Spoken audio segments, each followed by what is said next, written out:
Welcome back, friends. As we near the end of Mental Health Awareness Month, we want to touch on a topic that has unfortunately been making headlines lately. Since March, 5 high-profile athletes have died by suicide across the U.S. Now, their deaths highlight the enormous pressures that they face, and it sparks conversations on how to recognize when someone is struggling in silence.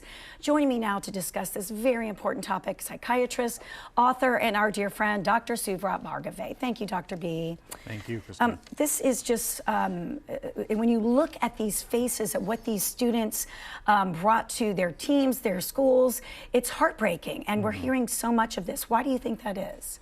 Yeah, I mean, I think we should start off and say we don't know all the details for each of these young people, unfortunately. Right. And there are a lot of studies that show the positives, the benefits of being on team sports as well. But I think the bottom line, Christine, is that there are a lot of young people, especially athletes right now, who are feeling a lot of pressure. Right. And, you know, to reach that level of sports, that means that you have to really be the best of the best, which then unfortunately creates a lot of unrealistic expectations, that burden to be perfect that we've talked about before. Yes, yeah. Add to that the amount of training that it takes to get to that level, and that means that some of these athletes may not be getting enough sleep, or they may not have enough time to hang out with their friends, or just to have downtime, all of which is important to mental health, right?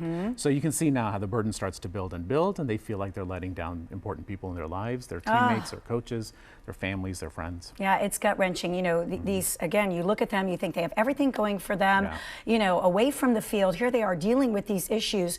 A lot of friends and family, they have so much guilt. They're devastated because maybe they thought, I never even saw a sign. So what can we look out for? That is the challenge, Christine, is that so many people who reach that level where they have to be the best, they don't feel like they can ask for help. Right. Right? And so the people who feel this burden to be perfect don't show other people when they're really suffering.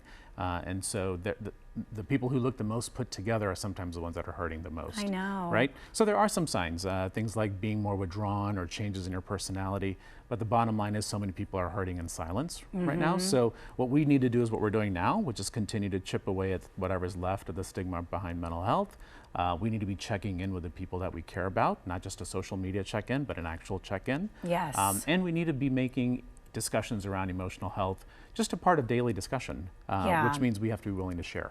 Exactly. And is there anything as parents that we can do for our children to not feel so much pressure, but also still motivating them? I struggle with that.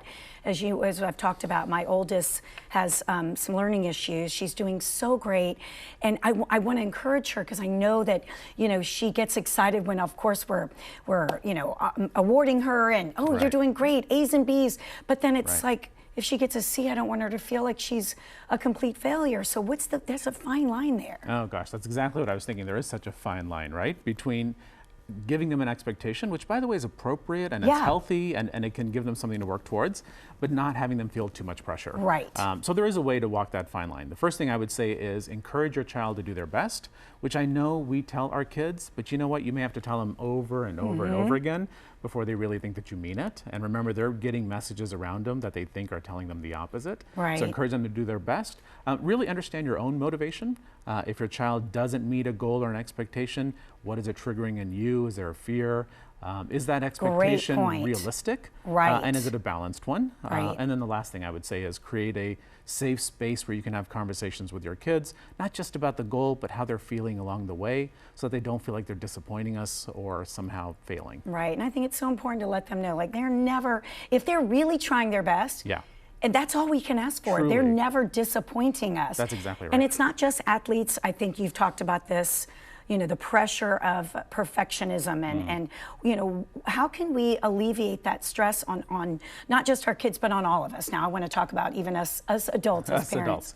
Yeah, I mean, whether it's athlete or it's student or it's parent, so many of us define our sense of worth based on what we're doing, right? So I would instead ask people to focus on what gives them worth and value that has nothing to do with what they're doing. So think about the traits about yourself that you really like. Think about what I consider your gifts and really put the emphasis there.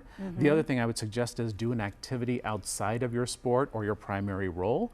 It can really be whatever you like. Just make sure it's an activity that does not demand anything of you. Right. Make sure that you're eating well and sleeping well, not just for your physical well-being, but also for your mental well-being as well. Find your community. Find that group that you can belong to, that you know is going to accept you exactly as you are with no expectation. And then I think the last point is the most important. Be willing to ask for help. Yes. Yeah, I know that's really hard in the beginning, but the more you do it, it actually becomes a relief because you realize that you do not, again, underline circle, exclamation point, you do not have to be perfect. Right. Oh, and one, I don't know about our viewers out there, but, or if you can speak to this, I think we went from being at that pace during lockdown and quarantine, like doing nothing, and then suddenly I feel like everything is accelerated back with the pressures of school, the pressures of being out, family, activities, and all of a sudden I feel like all of us were like, oh wow, here we go again. We're right back in that pre-COVID rat race. That's and right. it just puts all the pressure back on us. Sure, it's like being in a horse race, right? Where you're behind the gate and you just know it's And about to happen. Right. And as soon as it opens, you've got to go and run this huge race. Yeah, I think learning how to pace ourselves may be one of the greatest lessons of the pandemic, right? And realizing saying no is okay, taking time for self-care is okay.